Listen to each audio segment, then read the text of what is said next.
டெல்லி சென்றுள்ள தமிழக தலைமை தேர்தல் அதிகாரி ராஜேஷ் லக்கானி இன்று இந்திய தலைமை தேர்தல் ஆணையர் நசீம் ஜைதியுடன் ஆலோசனையில் ஈடுபட்டுள்ளார். இதுகுறித்த கூடுதல் விவரங்களை டெல்லியில் உள்ள சிறப்பு செய்தியாளர் சலீமிடம் கேட்கலாம். சலீம், இந்த கூட்டத்தில் என்னென்ன விஷயங்கள் குறித்து விவாதிக்கிறாங்க? இது பற்றிய முழுமையான விவரங்களை சொல்லுங்க.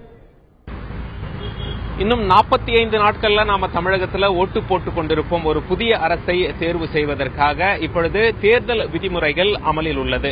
இதையடுத்து தமிழக தலைமை தேர்தல் அதிகாரி திரு ராஜேஷ் லக்கானி அவர்கள் இன்று காலையில சென்னையிலிருந்து புறப்பட்டார். இன்று அதாவது சுமார் ஒரு 9:45 போல டெல்லி வந்தடைந்தார். இப்பொழுது தேர்தல் ஆணையம், இந்த ஆணையத்தை தான் ஹிந்தியில நிர்வாச்சன் சதான் அப்படின்னு சொல்லுவாங்க. இங்கேதான் அந்த ஆலோசனை கூட்டம் நடைபெற்று வருகிறது. அதாவது இந்திய தலைமை தேர்தல் ஆணையர் நசீம் ஜைதி உள்ளே இருப்பார்.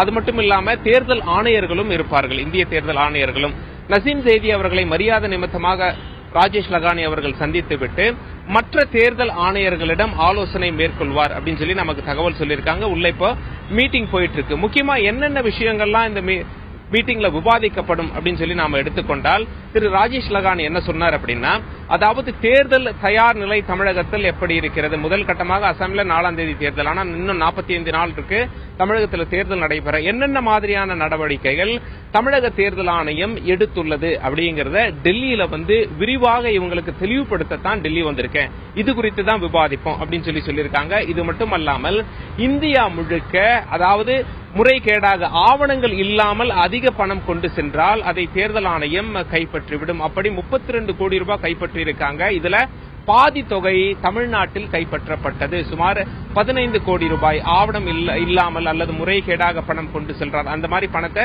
பிடித்திருக்கிறார்கள். அது குறித்தும் இங்கே தகவல் சொல்லப்படும். அது மட்டும் இல்லாம யாரெல்லாம் தேர்தல் விதிமுறைகளை மீறாங்களோ அவர்கள் மீது என்ன நடவடிக்கை எடுக்கப்பட்டிருக்கிறது இதுவரைக்கும் அப்படிங்கிற தகவலும் இங்கே சொல்லப்படும். இது மட்டும் இல்லாம அரசியல்வாதிகள்லாம் சில பேர் டைரக்டா கொண்டு வந்து இங்க கம்ப்ளைண்ட் கொடுக்கறாங்க. அந்த கம்ப்ளைண்ட்ஸ் இங்கிருந்து தமிழக தேர்தல் ஆணையத்திற்கு ஃபார்வர்ட் பண்றாங்க. அந்த கம்ப்ளைண்ட்ஸ் மேல என்ன நடவடிக்கை எடுக்கப்பட்டிருக்கிறது போன்ற விஷயங்கள் இந்திய தேர்தல் ஆணையர்களிடம் விளக்கப்படும் அப்படின்னு சொல்லிட்டு நமக்கு ராஜேஷ் லக்கானி தகவல் சொல்லியிருக்காரு.